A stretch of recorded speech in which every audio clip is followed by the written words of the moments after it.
Welcome to This Explainer. Today, we're doing something a bit different. I'm taking you right inside a deeply profound and honestly incredibly personal experience, my own 2023 manic episode. By stepping into my shoes, we're going to examine a really fragile yet absolutely critical psychological boundary. Just try to imagine it. Your mind racing a million miles a minute, your perception totally shifting, and your very reality fundamentally altering. I want you to picture this really intense, totally disorienting scene.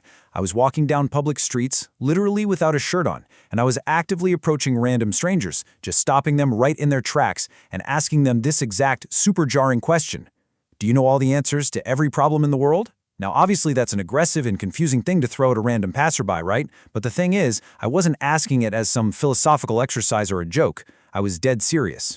And the reason I was asking this question, well, it was rooted in a terrifyingly absolute conviction. I genuinely believed, with every fiber of my being, that I possessed all the answers to literally every problem facing humanity.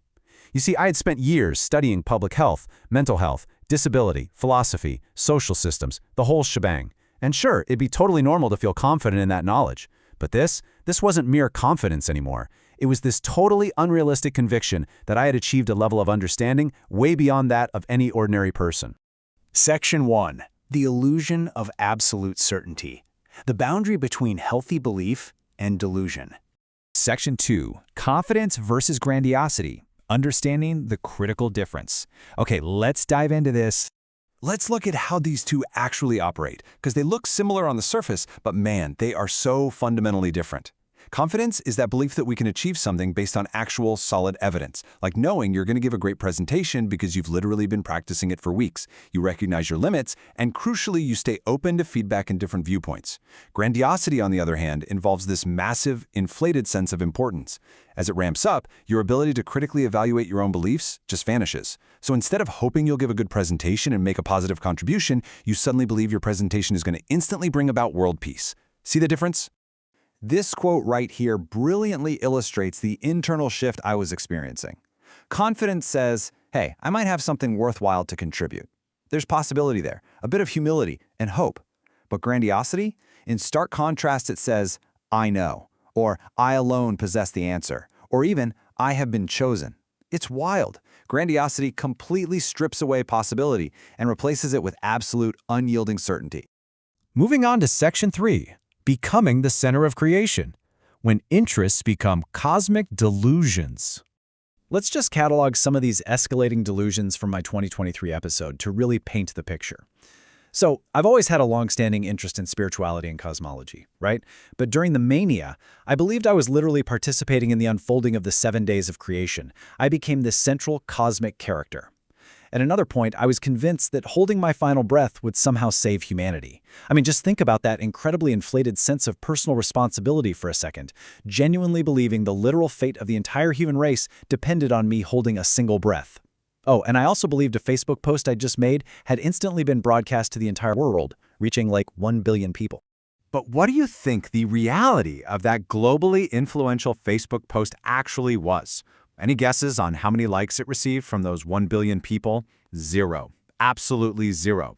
In that specific moment, I genuinely believed I possessed a level of influence that was completely 100% fabricated by my own mind. It really shows how severely grandiosity just completely distorts your perception of your own impact. Section 4. Distorting real, healthy interests. Mania doesn't create out of nothing. It amplifies.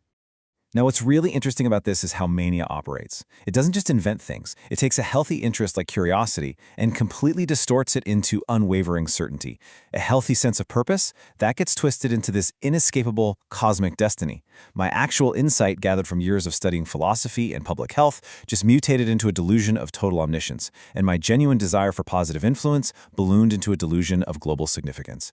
You see, my fascination with spirituality was real. My years of study were very real. Mania simply weaponized them. Like it says here, Mania did not create these interests from nothing. Instead, it amplified them beyond reality. The desire to help humanity, to contribute to society, and to understand deep spiritual truths, all of that was entirely real and honestly very healthy. But the manic episode took my healthy self-belief and essentially held it up to a funhouse mirror. It stretched it into a totally distorted, completely unrecognizable perception of absolute power and importance. Bringing us to Section 5, Reconnecting with Reality, the Ultimate Distinction. Coming down from a manic episode of that magnitude, it requires really looking at the wreckage of those grandiose beliefs and actively, intentionally choosing to tether yourself back to the ground. Reality really is the ultimate testing ground.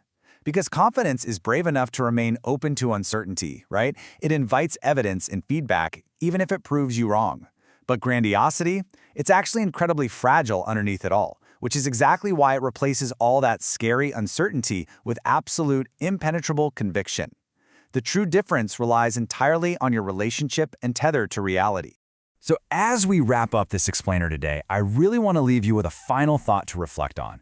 When you look at your own deepest convictions, the things you believe most strongly about yourself and the world, are they anchored by a healthy, evidence-based confidence, or are they quietly drifting into that dangerous territory of absolute certainty? It's a delicate boundary we all have to navigate. Thanks so much for exploring this with me today, and hey, keep questioning your certainties.